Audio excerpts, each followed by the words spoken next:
Alors, docteur Barry, monsieur Cabinet Fofana, aujourd'hui, nous mettons l'accent sur la visite en Guinée d'une délégation mixte.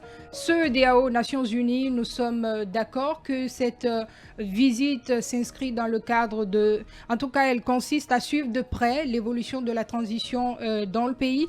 Mais à l'état actuel des choses, avec la mise en place du CNT, est-ce qu'on peut s'attendre dans les prochains jours à un allègement des sanctions de l'organisation ouest-africaine, par exemple, monsieur Barry? Merci madame, merci de m'avoir invité dans vos studios. Je voulais simplement dire que oui, cette visite, à mon avis, traduit en quelque sorte le retour de la Guinée dans le concert des nations, puisque nous étions complètement isolés et il n'y avait pratiquement pas de dialogue à un moment donné avec la CEDEAO, la communauté internationale.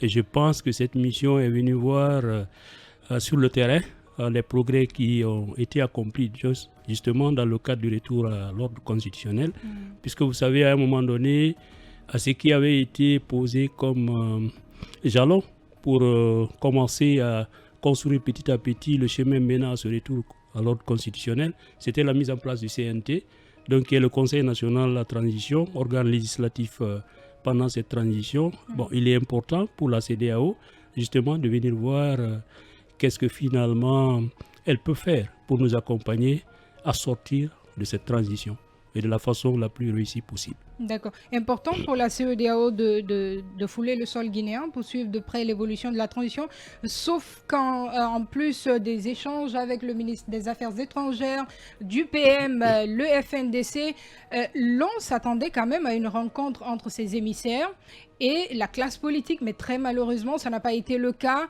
Certains dénoncent un manque de transparence dans cette démarche. Qu'en dites-vous, cabinet?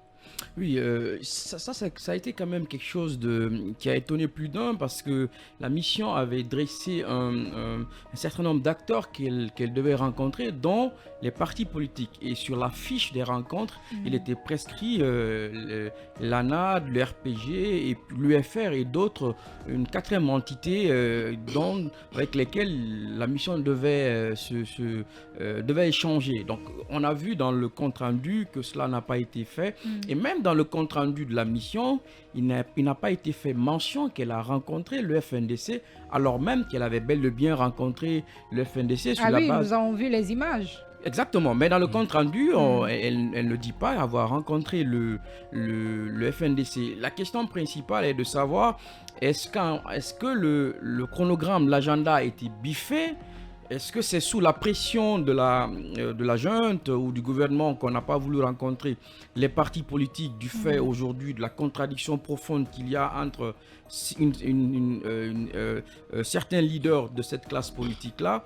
Ou bien c'est justement une volonté pour peut-être la CEDEAO de dire, bon, de toutes les façons, on sait un peu ce qui se passe en Guinée sur la base du monitoring qu'ils font de la transition guinéenne, mais ça reste quelque chose dont on n'a pas du tout compris, parce qu'en réalité, ça peut entamer un peu la démarche qui soit transversale et inclusive, qui commande à ce que tous les acteurs soient écoutés, surtout à un moment où il n'y a pas un cadre de dialogue formel mis en place. Donc, la mission de la CEDEAO et des Nations Unies devait servir de cadre formel à écouter véritablement les revendications, la classe politique qui est quand même une entité extrêmement importante dans le cadre de cette transition. Sans langue de bois, est-ce qu'on peut parler de main noire derrière cette démarche de cette mission?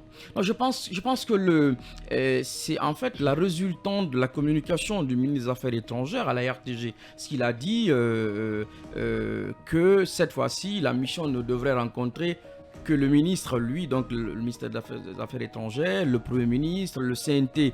Pourquoi le CNT? Parce que le CNT est le dernier organe qui a été mis en place et dont lequel organe doit s'atteler comment j'allais dire, à travailler à l'écriture de la nouvelle constitution, mais aussi à la détermination de la durée de la transition, et qu'éventuellement, si le président de la République avait du temps, la mission rencontrerait. Donc je pense que ceci disait en gros ce qui devait arriver. Je pense que le gouvernement a dû tout simplement leur dire non, on ne souhaite pas que vous rencontriez les partis politiques, je suppose. Alors, quand le Tchadien Mohamed Saleh Anadif dit, je cite, nous avons réitéré qu'une transition n'est pas faite pour résoudre tous les problèmes d'un pays, mais elle pose les jalons qui peuvent consolider les acquis et se projeter dans l'avenir. N'est-ce pas là une crainte exprimée autrement par le représentant spécial du secrétaire général des Nations Unies pour l'Afrique de l'Ouest et du Sahel? Est-ce que ce n'est pas une façon de dissuader le colonel Doumbouya de ne pas tâter le terrain d'une longue transition? Ben, oui, je pense qu'on peut avoir cette lecture, mais je voulais revenir un peu sur justement le point de vue exprimé, l'analyse faite par mon ami Cabinet. Allez-y. Voilà, pour dire quand même qu'on peut avoir une autre lecture de la mission, de la feuille de route, en tout cas de la mission de la CEDEAO et des Nations Unies en Guinée. Et vous savez, ils sont, à mon avis, je ne sais pas, je n'étais pas de la mission, mais connaissant un peu ce qui s'était passé en 2010, parce que 2010 et après, j'étais dans le Conseil national de la transition, un des acteurs clés, puisque j'étais dans le bureau exécutif. Ce qu'on peut dire, c'est que certainement, ils sont venus tâter le terrain. Ils sont venus tâter le terrain, voir l'évolution de la situation. Et à mon avis, peut-être qu'ils ont pensé que c'était un peu prématuré d'aller vers les partis politiques, puisque les partis politiques ne sont pas encore entrés en jeu actuellement. Les principaux acteurs, c'est le CNRD, c'est le CNT et on peut dire plus ou moins la société civile qui se fait entendre à travers le FNDC, mais d'autres plateformes également qui existent. Et donc, c'était peut-être important pour eux de venir voir quelles étaient les opinions justement de ces différentes entités par rapport à la feuille de route que le CNRD est en train justement de dérouler actuellement en ce qui concerne la transition. Il me semble que le moment viendra où cette mission, ou en tout cas la communauté internationale, précisément la CEDEAO et les Nations Unies, décideront effectivement de rencontrer les acteurs politiques clés. Et ça va venir. Maintenant, pour revenir à votre question concernant la déclaration du représentant spécial des Nations Unies pour l'Afrique de l'Ouest et le Sahel, c'est une façon, je pense, d'indiquer au CNRD quelles devraient être les priorités du CNRD. Voilà, quelles devraient être les priorités du CNRD, même si au plan national et international, nous pensons quand même que c'est une période d'exception. C'est le moment où il faut prendre des mesures, certaines mesures courageuses, des mesures qui sont des mesures impopulaires, mais c'est une façon aussi de leur dire que vous ne pouvez pas tout résoudre. Vous pouvez résoudre ce que vous pouvez faire et vous devez laisser normalement la suite au parti politique, au président qui sera démocratiquement élu. Vous savez, actuellement, nous saluons tous la lutte. Moi, je suis un des acteurs de la lutte contre la corruption ici au plan international. Je pense que c'est important justement d'engager des mesures telles qu'elles sont engagées maintenant, des mesures courageuses en matière de lutte contre la corruption, d'amélioration de la gouvernance, de récupération des biens et tout. Mais il me semble quand même qu'ils ont ouvert un chantier assez vaste.